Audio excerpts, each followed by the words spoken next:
Hey guys, welcome back to another video from A Man Talks NRL Supercoach. In today's video, we're going to go through a little bit more of a macro discussion around how to best pick your NRL Supercoach team to begin the season, and I'm going to do it in a little bit of a beginner guide format, but also there are going to be some tips that I think will be useful as well for any experienced Supercoach players out there, so definitely stay tuned for this one. If you do enjoy it, really appreciate a thumbs up. Do please consider subscribing as well to the channel. We're going to produce more content through the preseason, but let's get straight into it. So to start off, we're going to be looking at the basics of how to actually fill your team in. Also just prefacing that if you weren't a Supercoach Gold subscriber, you won't have the 2022 team picker available just yet. Usually it happens around Australia Day, but still for any of those who do have early access, or if you haven't yet got access, you can definitely refer back to this video when the game goes live. So to just kick off, you get a $10 million salary cap, and that's to choose an overall squad of 25 players. And you can see in the screenshots below, you choose 2 hookers, 4 front row forwards, 6 second row forwards, 2 halfbacks, 2 5/8s, 7 centre wings, and 2 fullbacks. So this definitely does give you a good idea. So, you know, some of the positions are a little bit more valuable and a little bit more strategic in terms of how you actually want to pick the players. And so these positions where you can only really choose a max of 2 players, then do need to be given a little bit extra consideration, and fullback especially as well. We'll come on to some stats a little bit later that shows the fullback is a really important position in Supercoach, but this kind of gives you a little bit more flexibility when you're considering the players in your second row forward and your centre wing, because you've just got more slots to fill. But that's something early on that you can think about in terms of, you know, you can maybe potentially go for a few more punts and a little bit more lower owned players in the second row forward and the centre wing position, but it's a little bit riskier if you do it in those players where there's less spots available.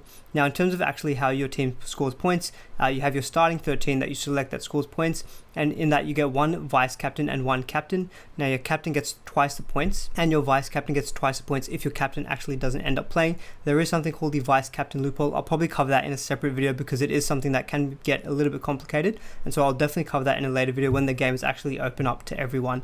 You also get 4 bench reserve spots, so you can see on the right hand side there you've got a bench.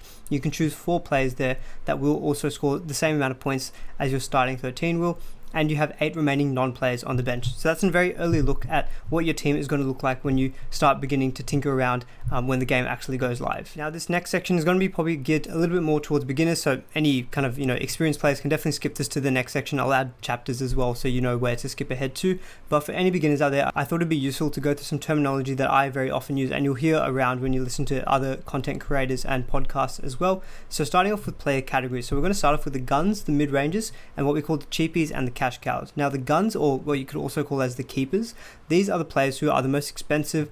They're usually the ones that you try to get as many into your team as you normally can without, you know, hurting the rest of your team, because they're generally the guys who do score the most points, and also will be the guys that you're looking to probably captain week on week. So the guns are what we consider the top tier quality of players. Next up, we've got the mid-rangers, so they kind of fall into a category where they maybe sub around 500k, so maybe the 300,000 to the 500,000 mark. They're more handy squad players that can provide you maybe an average around the 45 to 55, for example. They do have potentially some cash generation potential as well, so player prices do change as well. That's going to be something I'll just get onto when I get to the next slide as well.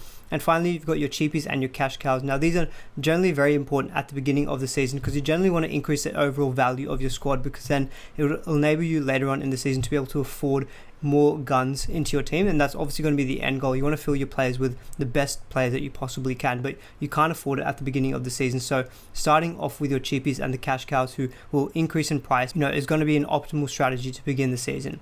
And there are some other squad fillers that you can also use in your team. So we call these guys nuffs. So these are kind of basement price, as cheap as you possibly can. They're generally non-players. So you often also look for players who've got some dual positions. So these are players who are listed in multiple positions. So for example, you can have players who are listed in both the center wing and the second row forward.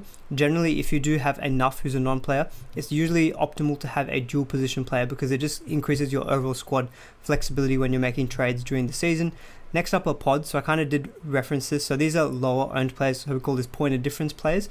Generally, these are useful to have higher rank increases as well. And next up, we've got the AE, or the auto emergency. So these are players when, say for example, if any of your players in your selected starting 17 miss out, you'll have an auto emergency player come on from your 8 non-playing bench, and they will actually come in and occupy a score. And the AE is going to be the lowest non-scoring player. So you don't get the highest one, you get the lowest one, which is a little bit annoying. And also, I will probably just preface that all of this stuff that what I'm talking about is based on 2021 rules. We obviously don't know any changes that may be made for 2022. Obviously, I'll make a video or make some updates as well when we do get that information, but also just wanted to provide some context that this is going to be based on 2021, kind of understanding of rules. Now, the next set of terminology I wanted to go to is kind of more related to actual point scoring. So DPP, or dual position player, I kind of did reference that already. It's a player who can be selected in multiple positions, so second row forward or center wing, for example.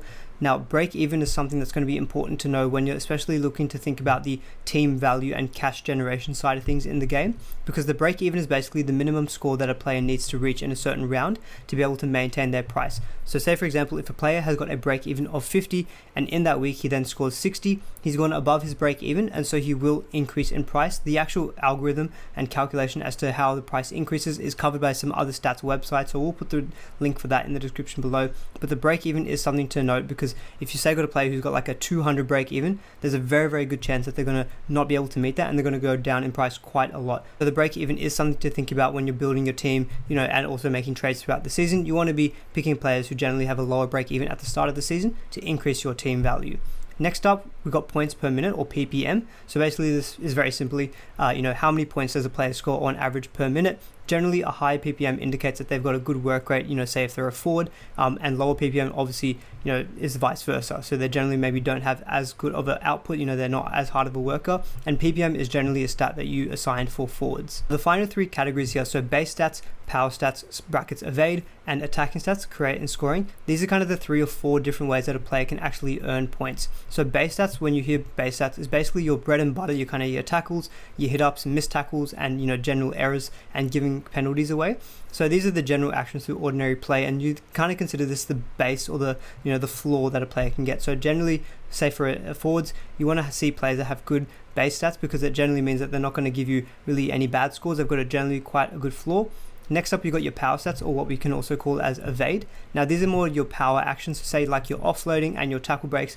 These also contribute additional points as well. So players like David Fifita, for example, who do have a lot of tackle breaking ability, they're generally very good on the power stats. And so base plus power can be considered also a good measure of a good floor as well, mainly for a forward, not so much for a back. But when it comes to attacking stats, so the create and scoring, this is where you're kind of attacking players like your center wings, your halfbacks, and your fullbacks.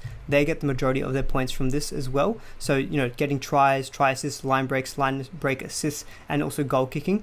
These are less frequent actions, obviously, than say a general tackle, and so they obviously have a bigger score assigned to them. So players who do get a lot of attacking stats, so say like Tom Trbojevic from last season was racking them up, so he got a massive average. So these are just some important terms to consider as well when building your team. Finally, just to kind of round out the beginner section, I guess I wanted to just also take a look at the point scoring and how you actually accrue points. So obviously these point measurements are recorded from 2021. If there's any changes to this for 2022, will obviously differ, but generally, as you can see, I've highlighted the attacking stats is where you're going to get your higher upside points. So a try is 17, try assist is 12, a 2-point field goal is 10, a line break is 10, a line break assist is 8, and getting a 40-20 is also 10. So generally, players who score a lot of tries, get a lot of try assists, they're generally what you like in kind of when you're looking at a player who's a back. For a forward, it's not as important. You're generally looking more at your kind of base stats and your, power stats, so like your tackle breaking, etc. But obviously, a player who can get points in multiple avenues is obviously going to be one of the better options to get. So great examples of that is Nathan Cleary, for example. So Nathan Cleary actually has decent base stats. He generally makes quite a few tackles. He obviously goal kicks for the Panthers, so if they score a lot of points, he generally gets quite a few points just from goal kicking alone, and he's generally very involved in the attack. He scores tries, he contributes in terms of try assists, line break assists, etc. That's why Nathan Cleary is one of the best Supercoach options as well. So that's something to also think about when you're looking to pick a player. You want to kind of know that they've got multiple avenues to points, so they're not just completely reliant on base stats. They also have some attacking upside as well. So having a good understanding of the point scoring system as well does also give you an edge as well when picking your team. Now, this next section I pulled together during the offseason, and I wanted to kind of look at the player scoring trends over the last 3 seasons. I think it's quite interesting analysis. So basically the general trend is that you're seeing more and more points scored by your attacking players, and that's mainly because of the rule changes in the NRL, namely the 6 again, because it just meant there was just more fatigue overall, mainly in the forwards, and that just meant your attacking players like your center wings, your fullbacks, and your 5/8s could just be able to work a little bit better around the tired forwards, and generally we're seeing bigger scores overall. And so what I kind of wanted wanted to pull together was how does the average score trend as well from 2019 to 2020 and also to 2021. So these are the top 20 players in this data set. The average of the top 20 high scoring average players for 2019 was 69.6, in 2020 it was 74.5, and 2021 it was 83.6. So that was a big increase. Now you might be able to notice it there, but Tom Trbojevic in 2021 averaged 143, which is absolutely insane. Even if you take out his average though, the sample size average is still 80. So we did still see an overall large increase, and this is mainly because of those rule changes. And as you can see in the row below that, the percentage of players in the top 20 who had a 70 plus average, it was 30% in 2019, 90% in 2020, and then 100% in 2021. So we're definitely seeing higher scores overall. And in the next slide as well, you're going to notice that mainly the players who are the attacking players, so like your fullbacks, center wings, 5/8, etc., they dominated the top 20, and you can see a general trend as well. So the players highlighted in blue were your forwards, who generally were considered your safer players to go for, but we saw a definite trend from 2020 and also to 2021 onwards. So again, in the table below me, you can see 9 backs made the top 20 in terms of highest averaging players. 2020 is 10, and then 2021 is now going up to 16, and you can see the forwards have definitely diminished. So I think this is a really important thing to think about, I think, when building a team, in that you maybe don't want to stack the forwards as much as you might think. You actually might want to place more emphasis in players in your attacking areas. So say for example, if you look at 2021, if 2 fullbacks are in the top 4, so Tom Trbojevic and then James Tedesco, there were 5 fullbacks who in the top 20 in terms of overall averages for 2021, and there were 3 center wings, which you generally don't see. So I think this is a really interesting point as well to consider when building your team for 2022. Now I also just wanted to quickly touch upon a rule change announcement that was announced by the Daily Telegraph. So they said that the 6 again rule in 2022, they're going to see teams awarded a penalty for any offside or ruck infringement offences inside their own half, rather than 6 again. So I think this is important to take note of, because what happened last season was that teams are going to be coming out of their own end. Generally the opposition would, to chance it a little bit, run offside, but they knew that if they gave away an infringement, it was just going to be another 6 again for the opposition, and that really did fatigue them. In this instance, we're going to see teams get a bit more of a jail out of free card where they can, kick for touch with a penalty. So I think we're maybe going to see a little bit less fatigue overall. But I think if the 6 again rule still doesn't change any more than that, I still do believe that we're going to see, generally quite high scoring. And so I think this trend of having more attacking players or more emphasis on, higher upside players is probably going to still remain in 2022. So I do think when you're picking your team, it could be worthwhile to note that maybe you want to stack a little bit more in the backs as opposed to your forwards. And the final thing I wanted to touch on before going on to an example draft as well is also just taking advantage of the draw. So there's a couple of reasons why I think maybe in 2022 it might be even a little bit more important to take a look at this. So I think looking at a 6-week window for players that you're looking to bring in, I think is a good timeline. And there's one main reason for that in my head, is that I feel like there's just going to be more maybe COVID related issues in the 2022 season. We're seeing obviously really high COVID cases across Australia, and especially in New South Wales, and also starting to creep up a little bit in Queensland as well. And I think if you're able to target teams and players who've just got slightly more longer term good fixtures, it just saves you some headaches in terms of having to make emergency trades if you have got any kind of COVID illnesses or postponements in your team.